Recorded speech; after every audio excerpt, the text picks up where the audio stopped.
Hello everyone, இன்றைக்கி வீடியோவில் என்ன பார்க்க போகிறோன்னு பார்த்தீங்கன்னா, மகாநதி சீரியலோடைய அப்கமிங் ப்ரோமோ தான் பார்க்க போகிறோம். இந்த மாதிரி ப்ரோமோஸ் தெரிஞ்சுக்க நம்ம சேனலை சப்ஸ்கிரைப் பண்ணிக்கோங்க. அண்ட் மகாநதி சீரியல் உங்களுக்கு பிடிக்குன்னா இந்த வீடியோக்கு ஜஸ்ட் ஒரு லைக் பண்ணிக்கோங்க. இன்றைக்கான ஸ்டார்டிங் ப்ரோமோவில் என்ன பண்ணுறாங்கன்னு பார்த்தீங்கன்னா, வெண்ணிலாவோட இந்த நிலைமைக்கு யார் காரணமாக இருந்தாலும் இந்த நேரத்தில் வெண்ணிலாவை குணப்படுத்தணும் அப்படின்றது அது வரைக்கும் அவங்க இங்கே தான் இருப்பாங்கன்னு விஜய் சொன்னது தாத்தாவுக்கு நியாயமாக தான் படுது. ஏன்னா வெண்ணிலா இந்த டைமில் எங்கே போவாங்க அப்படின்னு சொல்லிட்டு நியாயமாக பட்டாலும் காவேரி சைட்லேருந்து யோசிச்சா கண்டிப்பாக அது தப்பு அப்படின்னு தான் அவருக்கு தோணுது தாத்தாவுக்கு. எவ்வளோதான் வெண்ணிலா முன்னாள் காதலியாக இருந்தாலும் காவேரி இந்த நிலமையில் பாவம் அப்படின்னு நினைக்கிறாரு. அப்படின்னு அவருக்கு அவங்க ரெண்டு பேருக்கும் இப்போ என்னென்னா, காவேரி உடனே மிஸ் அண்டர்ஸ்டாண்ட் பண்ணிக்கிட்டு அவள் கஷ்டமாயிடுவா, ரெண்டு பேருக்குள்ளே இருக்க அண்டர்ஸ்டாண்டிங் குறைஞ்சிரும் அப்படின்னு சொல்லிட்டு தாத்தா நினைக்கிறாரு.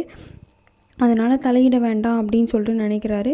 இந்த இம்பார்ட்டன்ஸ் கொடுக்கறது காவேரிக்கு தெரியணும் அப்படின்னு சொல்லிட்டு தாத்தா நினைக்கிறாரு. விஜய் இம்பார்ட்டன்ஸ் கொடுக்கறது இதில் அப்படின்னு தாத்தா நினைக்கிறாரு. இந்த சமயத்தில் தான் பார்த்திங்கன்னா விஜய் நம்ம வெண்ணிலாவுக்கு என்ன நடந்தது அப்படின்னு சொல்லிட்டு கண்டுபிடிக்கிறாரு. ஆக்சிடெண்ட் ஆனதுக்கு காரணமே அந்த அன்பு தான். இவங்க ரெண்டு பேரும், அதாவது ராகினி விஜய் அஜய்கிட்ட அன்பு பேசிகிட்டு இருக்கிறத கேட்டுடுறாரு விஜய். விஜய் கேட்டதுக்கப்புறம் விஜய்க்கு செம கோவம் வந்துடுது. எங்கள் அப்பா அம்மாவை கொன்னது நீங்கள் தானா அப்போ சொல்லிட்டு ரொம்ப பயங்கரமாக கோவப்படுறாரு. அதுக்கப்புறம் பார்த்திங்கன்னா, வெண்ணிலாவோட இந்த நிலைமைக்கு காரணமும் நீங்கள் தான் போல் அப்படின்னு சொல்லிட்டு, ஏன் இப்படி ஒரு துரோகத்தை பண்ணீங்கன்னு சொல்லிட்டு கன்னத்தில் அடிச்சிடுறாரு.